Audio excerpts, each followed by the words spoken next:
നമസ്കാരം. S Rajendran effect ദേവികുളത്ത് പാരയാകുമോ എന്നുള്ള സംശയത്തിൽ LDF. നിയമസഭാ തെരഞ്ഞെടുപ്പ് അടുത്തതോടെ ഇക്കാര്യത്തിൽ ചർച്ചകൾ സജീവമായിട്ടുണ്ട്. 3 തവണ LDF സ്ഥാനാർത്ഥിയായി മത്സരിച്ച് ദേവികുളത്തു നിന്നും നിയമസഭയിലെത്തിയ ആളാണ് എസ് രാജേന്ദ്രൻ. അദ്ദേഹം അടുത്തിടെ BJPയിൽ ചേർന്നിട്ടുണ്ട്. BJP സംസ്ഥാന പ്രസിഡന്റ് ചന്ദ്രശേഖരനിൽ നിന്നാണ് അദ്ദേഹം അംഗത്വം എടുത്തത്. താൻ മത്സരരംഗത്തേക്കില്ല, ഒരു ഉപാധിയോടെയുമല്ല BJPയിൽ ചേർന്നിട്ടുള്ളത് എന്നും മറ്റും എസ് രാജേന്ദ്രൻ മാധ്യമ പ്രവർത്തകരോട് വ്യക്തമാക്കിയിട്ടുണ്ട്. എങ്കിലും പാർട്ടി ആവശ്യപ്പെട്ടാൽ അദ്ദേഹം മത്സരിക്കും എന്നുള്ള കാര്യം ഉറപ്പാണ്. തോട്ടം മേഖലയിൽ വലിയ സ്വാധീനമുള്ള നേതാക്കളിൽ ഒരാളാണ് എസ് രാജേന്ദ്രൻ. CPM ശക്തമാക്കുന്നതിൽ മൂന്നാർ മേഖലയിൽ രാജേന്ദ്രന്റെ ഇടപെടൽ നിർണായകമായിരുന്നു. അടുത്തിടെ എം.എം. രാജേന്ദ്രനെ ശക്തമായി വിമർശിച്ച് രംഗത്തെത്തിയിരുന്നു.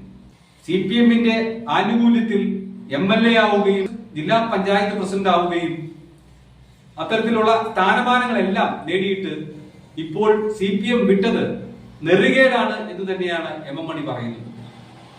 ഇത്തരക്കാരനെ കാലും കൈയും തല്ലി ഓടിക്കാൻ പാർട്ടി പ്രവർത്തകർ തയ്യാറാകണം എന്ന് പോലും അദ്ദേഹം ആഹ്വാനം ചെയ്തിട്ടുണ്ട്. താനാണെങ്കിൽ പോലും പാർട്ടി പ്രവർത്തകർ ഇത്തരത്തിലൊരു നടപടി ഉണ്ടായാൽ കൈയും കാലും തല്ലി ഓടിക്കാൻ മടിക്കരുത് എന്ന് പോലും അദ്ദേഹം പറഞ്ഞു വെച്ചു. എന്തായാലും ഇതിനോടെല്ലാം രാജേന്ദ്രൻ വളരെ നിസ്സാര ഭാവത്തിലുള്ള ഒരു പ്രതികരണമാണ് നടത്തിയിട്ടുള്ളത്. മണിയാശാൻ പേടിപ്പിക്കും, പേടിക്കണോ വേണ്ടയോ എന്ന് ഞാൻ തീരുമാനിക്കും എന്നാണ് രാജേന്ദ്രൻ ഇത് സംബന്ധിച്ച് പറഞ്ഞിട്ടുള്ളത്. എന്തായാലും രാജേന്ദ്രന്റെ മറുപടികൾ വളരെ കരുതലോടെയാണ് എന്നുള്ളത് വാസ്തവം.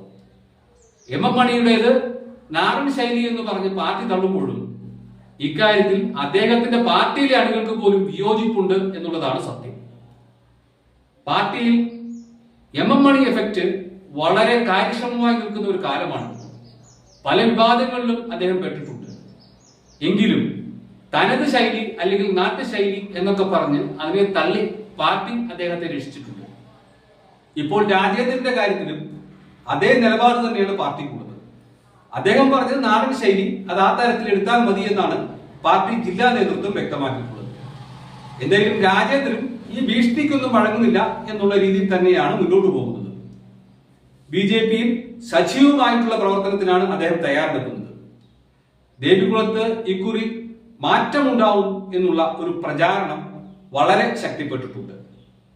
രാജേന്ദ്രൻ ഒരു സ്ഥാനാർത്ഥിയായി വരില്ല എന്ന് നമുക്ക് പറയാൻ കഴിയില്ല. കാരണം BJPയുടെ ഒരു ഗ്ലാമർ താരമായി രാജേന്ദ്രനെ മാറ്റും എന്നുള്ള ഒരു വലിയ രീതിയിലുള്ള ഒരു പ്രചാരണം നടക്കുന്നുണ്ട്. സംസ്ഥാന നേതൃത്വം തന്നെ ഇതിന് ചുക്കാൻ പിടിക്കുന്നുണ്ട്. കേന്ദ്ര നേതൃത്വത്തിൽ നിന്നും ആവശ്യമായ എല്ലാ സഹായങ്ങളും ലഭ്യമാക്കും എന്ന് തന്നെയാണ് മനസ്സിലാകുന്നത്. അപ്പോൾ തോട്ടം മേഖലയിൽ വലിയ രീതിയിൽ സ്വാധീനമുള്ള എസ് രാജേന്ദ്രൻ വോട്ടുകൾ പിടിക്കില്ലേ എന്നുള്ള ഒരു ചോദ്യം ഇവിടെ പ്രസക്തമാണ്. തോട്ടം തൊഴിലാളികൾക്കിടയിൽ വലിയ സ്വാധീനമുള്ള നേതാക്കളിൽ ഒരാളാണ് എസ് രാജേന്ദ്രൻ. CPM-ന്റെ ആരംഭകാല പ്രവർത്തകരിൽ, മേഖലയിലെ പ്രവർത്തകരിൽ, എണ്ണം പറഞ്ഞ പ്രവർത്തകരിൽ ഒരാളാണ് രാജേന്ദ്രൻ. ആ സ്ഥിതിക്ക് വോട്ട് CPM-ൽ നിന്നും NDA-യിലേക്ക് ഒഴുകില്ലേ എന്നുള്ള ഒരു സംശയവും ബലപ്പെട്ടിട്ടുണ്ട്. ഇതിൽ കുറച്ചൊക്കെ വാസ്തവം ഉണ്ടാകാൻ വഴിയുണ്ടെന്നാണ് നിലവിലെ സാഹചര്യം വ്യക്തമാക്കുന്നത്. തന്നോടൊപ്പം ആരും BJPയിലേക്ക് വന്നിട്ടില്ല എന്ന് രാജേന്ദ്രൻ പറയുന്നുണ്ടെങ്കിലും അദ്ദേഹത്തോടൊപ്പം വളരെ പ്രവർത്തകർ, ഒട്ടധികം പ്രവർത്തകർ അദ്ദേഹത്തോടൊപ്പം അല്ലെങ്കിൽ അദ്ദേഹത്തിന് വേണ്ടി പ്രവർത്തിക്കാൻ തയ്യാറായി പിന്നണിയിൽ ഉണ്ട് എന്നുള്ള ഒരു വിവരവും പ്രചരിക്കുന്നുണ്ട്. ഇതൊരു ശക്തി പ്രകടനമോ അല്ലെങ്കിൽ ഒരു ശക്തമായ നീക്കമോ ആയിട്ട് ഇതിനെ നമുക്ക് കാണാൻ കഴിയില്ല.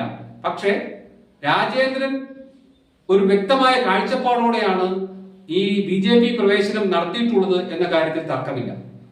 കഴിഞ്ഞ 2 കൊല്ലത്തോളമായി ഇത് സംബന്ധിച്ച് അദ്ദേഹം പാർട്ടി നേതാക്കളുമായി സംസാരിച്ചു, സംസ്ഥാന നേതൃത്വവും കേന്ദ്ര നേതൃത്വവുമായിട്ട് സംസാരിച്ചു. അത്തരത്തിലുള്ള നടപടികളുമായിട്ട് മുന്നോട്ട് പോകുമ്പോൾ നല്ലൊരു കരുതലോടെയുള്ള നീക്കമാണ് ഇതെന്ന് തന്നെ നമുക്ക് കരുതേണ്ടി വരും. എസ് രാജേന്ദ്രൻ പാർട്ടിയുമായി പിണങ്ങിയിട്ട് വർഷങ്ങളായി. അദ്ദേഹം പാർട്ടി യോഗങ്ങളിലോ സമ്മേളനങ്ങളിലോ പങ്കെടുക്കാതായി.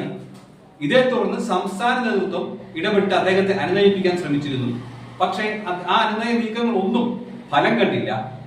തുടർന്നാണ് അദ്ദേഹം BJPയിലേക്കുള്ള നീക്കത്തിന് തുടക്കം കുറിച്ചത് എന്നാണ് മനസ്സിലാക്കേണ്ടത്. എം.എം. മണിയുമായിട്ടുള്ള അഭിപ്രായ വ്യത്യാസം വലിയ രീതിയിൽ ചർച്ചയായിരുന്നു. എസ് രാജേന്ദ്രനെ പലവട്ടം എം എം മണി അവഹേളിച്ചും അധിക്ഷേപിച്ചും സംസാരിച്ചിട്ടുണ്ട്. എം എം മണിയുടെ അധിക്ഷേപവും അവഹേളനവും രാജേന്ദ്രനെ വല്ലാതെ വിഷമിപ്പിച്ചിരുന്നു. ഇത് സംബന്ധിച്ച് സംസ്ഥാന നേതൃത്വത്തെ അദ്ദേഹം വിവരം ധരിപ്പിച്ചിരുന്നു. അവിടെ നിന്നും അനുകൂലമായ പ്രതികരണം ഉണ്ടായില്ല. ഈ സാഹചര്യത്തിലാണ് അദ്ദേഹം പാർട്ടി വിടുന്നതിന് തീരുമാനിച്ചത് എന്നാണ് ഇപ്പോൾ വ്യക്തമാകുന്നത്. ആദ്യം CPIയിലേക്ക് രാജേന്ദ്രൻ പോകുമെന്നാണ് പ്രചാരണം ഉണ്ടായത്. എന്നാൽ CPIയുമായി സഹകരിക്കേണ്ട എന്ന് അദ്ദേഹം ഇടക്കാലത്ത് തീരുമാനിക്കുകയായിരുന്നു. പിന്നീടാണ് BJP നേതൃത്വവുമായി അദ്ദേഹം ചങ്ങാത്തത്തിലാവുന്നത്. ഏകദേശം 2 വർഷത്തോളം നീളുന്ന എല്ലാ തരത്തിലുള്ള ഇടപെടലുകൾക്കും ശേഷമാണ് അദ്ദേഹം ഇപ്പോൾ BJPയിൽ അംഗത്വം എടുത്തത്. വലിയ ഓഫറുകൾ എന്തായാലും ഇതിന് പിന്നിൽ ഉണ്ടാകും എന്ന കാര്യം ഉറപ്പ്. പക്ഷെ അത് പരസ്യമാക്കില്ല. അത്തരത്തിലൊരു നീക്കം BJPയുടെ ഭാഗത്തുനിന്ന് ഉണ്ടാകില്ല, രാജേന്ദ്രന്റെ ഭാഗത്തുനിന്നും ഉണ്ടാകില്ല. അപ്പോൾ ഈ അജണ്ട രാജേന്ദ്രനെ BJPയിലേക്ക് എത്തിക്കുക എന്നുള്ള അജണ്ട നടപ്പിലാക്കിയതോടെ കൂടുതൽ BJP ഹൈറേഞ്ച് മേഖലയിൽ ശക്തമാകുന്നു എന്ന് വേണം കരുതാൻ. ഇനി വരുന്ന തെരഞ്ഞെടുപ്പിൽ BJP രാജേന്ദ്രനെ മത്സരക്കളത്തിൽ ഇറക്കില്ല എന്ന് നമുക്ക് പറയാൻ കഴിയില്ല. 3 തവണ ദേവികുളത്തിന്റെ MLA ആയ ആളാണ് രാജേന്ദ്രൻ. അതുകൊണ്ട് തന്നെ അദ്ദേഹത്തിന് മണ്ഡലത്തിൽ നല്ല സ്വാധീനമുണ്ട്. ഈ സ്ഥിതിയിൽ BJP അദ്ദേഹത്തെ സ്ഥാനാർത്ഥിയാക്കിയാൽ വിജയിപ്പിച്ചെടുക്കാൻ സകല അടവും വഹിക്കുമെന്നുള്ള കാര്യത്തിൽ തർക്കമില്ല. കേന്ദ്ര സംസ്ഥാന നേതൃത്വങ്ങൾ ഒറ്റക്കെട്ടായി രാജേന്ദ്രന്റെ പിന്നിൽ അണിനിരക്കും. എല്ലാ സഹായങ്ങളും ആളും അർത്ഥവും അദ്ദേഹത്തിന് നൽകും എന്നുള്ള കാര്യത്തിൽ തർക്കമില്ല. രാജേന്ദ്രൻ BJPയിലേക്ക് പോയി NDAയുടെ ശക്തി കേന്ദ്രമായി മാറുന്നതോടെ ദേവികുളത്ത് LDFന് സ്വാധീനം കുറയുമോ എന്നുള്ള ഒരു സംശയമാണ് ഇപ്പോൾ കൂടുതൽ ചർച്ചകൾക്ക് വഴിവെച്ചിട്ടുള്ളത്.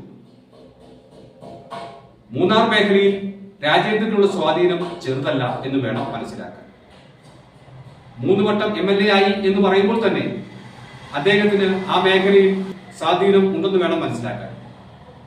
പാർട്ടി വോട്ടുകൾ കൊണ്ട് മാത്രം രാജേന്ദ്രൻ ജയിച്ചു എന്ന് നമുക്ക് കരുതാനാകില്ല. പാർട്ടിക്ക് പുറത്തുള്ള ആളുകളും അദ്ദേഹത്തിന് വോട്ട് ചെയ്തിട്ടുണ്ടാവാം. തോട്ടം മേഖലയിൽ പ്രത്യേകിച്ച് വലിയ സ്വാധീനമുള്ള നേതാവ് എന്ന നിലയിൽ തന്നെ രാജേന്ദ്രൻ അറിയപ്പെട്ടിട്ടുണ്ട്. എം എം മണി തനിക്കെതിരെ ആക്ഷേപങ്ങൾ ഉന്നയിച്ചപ്പോൾ അദ്ദേഹം തന്നെ പറഞ്ഞു, ഞാൻ മുൻകാലത്ത് പാർട്ടിക്ക് ചെയ്തിട്ടുള്ള സേവനങ്ങൾ പാർട്ടി കാണണം, പാർട്ടി വിലയിരുത്തണം. അത്തരത്തിലൊരു കഠിനമായ പ്രയത്നത്തിലൂടെയാണ് പാർട്ടിയെ ഈ മേഖലയിൽ വളർത്തിയത്. 3 തവണ MLA ആയെങ്കിൽ അത് പാർട്ടിക്ക് വേണ്ടി ചെയ്ത സേവനങ്ങൾ കാണിച്ചാണ് പാർട്ടി എനിക്ക് സ്ഥാനം തന്നത്. ആ സ്ഥാനം അത്തരത്തിൽ മാനിക്കുന്നു. പാർട്ടി പ്രവർത്തകർക്കിടയിൽ സ്ഥാനമുള്ളത് കൊണ്ടാണ് MLA ആകാൻ കഴിഞ്ഞത്. ഇതൊക്കെ എം എം മണി മനസ്സിലാക്കണം എന്നുള്ള രീതിയിൽ തന്നെയാണ് അദ്ദേഹം മറുപടികൾ വ്യക്തമാക്കിയിട്ടുള്ളത്. ഇനിയും മുന്നോട്ട് പോകുമ്പോൾ രാജേന്ദ്രൻ എന്ന വ്യക്തിക്ക് BJP നൽകുന്ന പ്രാധാന്യം എത്രത്തോളം ഉണ്ടെന്ന് നമുക്ക് കണ്ടറിയാൻ കഴിയും.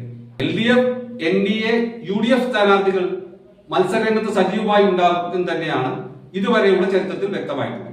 UDFൽ ആര് സ്ഥാനാർത്ഥിയാകും എന്നുള്ള കാര്യം ഇപ്പോഴും നിശ്ചയമില്ല.